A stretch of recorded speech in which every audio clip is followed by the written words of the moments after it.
ও মাই god, এত গরম, এত উষ্ণতা, এত প্রখরতা, এটা অবিশ্বাস্য। যে দুর্বিষহ জীবন মনে হচ্ছে, যে গরমের এত নিপীড়ন, এত অবহেলা। মানে সূর্য এতটা নির্দয় হলো কিভাবে আমি ঠিক বুঝতে পারছি না। যে সূর্য মামার এত তেজ, এত রাগ। একটা কথা ভীষণ অপ্রিয় হলেও সত্য, যে মানুষ তার এক জীবনে কোনো অবস্থান নিয়ে হ্যাপি না, কোনো অবস্থান নিয়ে সে আত্মতৃপ্ত না। যেমন আমি আবহাওয়ার কথা বলতে পারি। এই যে এখন এত মানে ওয়ার্মিং ওয়েদার, এত উষ্ণ পরিবেশ, গরমের যে একটা আধিপত্য, গরমের একটা দৌরাত্ম্য, এগুলো আমাদের ভালো লাগে না, ভালো লাগবে না, এটাই স্বাভাবিক।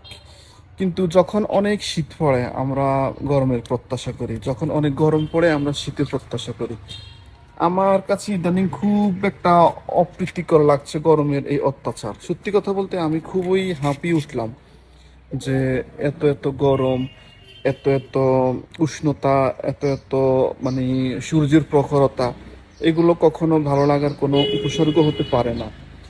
কিন্তু আরেকটা বিষয় আমাকে খুব ভাবিত করলো ভাবনায়, সেটা হচ্ছে আমি যখন সৌদি আরবে গেলাম, ওখানকার যে গরমের অত্যাচার, ও মাই গড, এটা ভাবলে কিন্তু আমার এখনো গুজবাম্প হয়।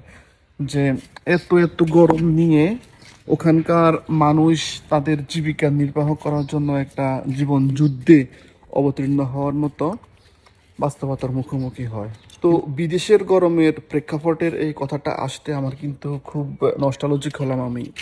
যে আমার স্পষ্ট মনে পড়ছে এখন যে একবার আমি, আলাউদ্দিন ভাই, আর কে যেন, আমরা প্রাইভেট কারে করে যাচ্ছিলাম কোথাও কোনো একটা মার্কেটে।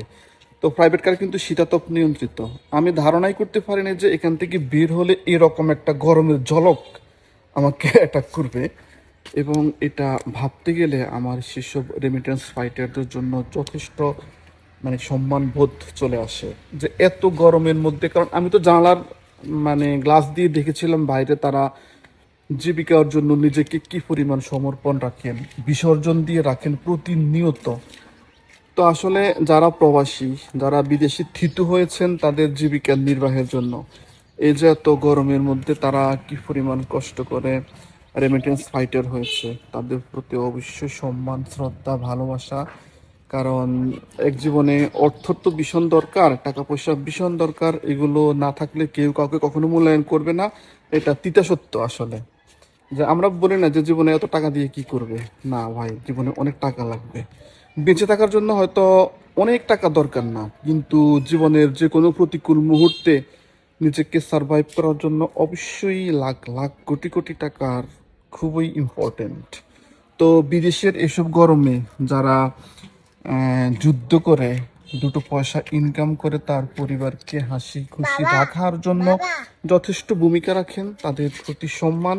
এবং এটা আমার এখন মনে হলো যে গরমের এই অত্যাচারে তারা ভীষণভাবে কষ্ট পাচ্ছেন, ইভেন আমরা বাঙালিরাও। কিন্তু আমাদের প্রেক্ষাপট ভিন্ন, সেখানকার পরিবেশ আর বাংলাদেশের পরিবেশের ভিন্ন প্রেক্ষাপট অনুযায়ী যদি আমরা জাজমেন্ট করতে বসি, তাহলে বলবো যে গরম তো সবসময় গরম, সব জায়গাতেই গরম, সব ক্ষেত্রেই গরম। কিন্তু উপলব্ধি, এটাকে গ্রহণ করার ভিন্নতা একটু অন্যরকম।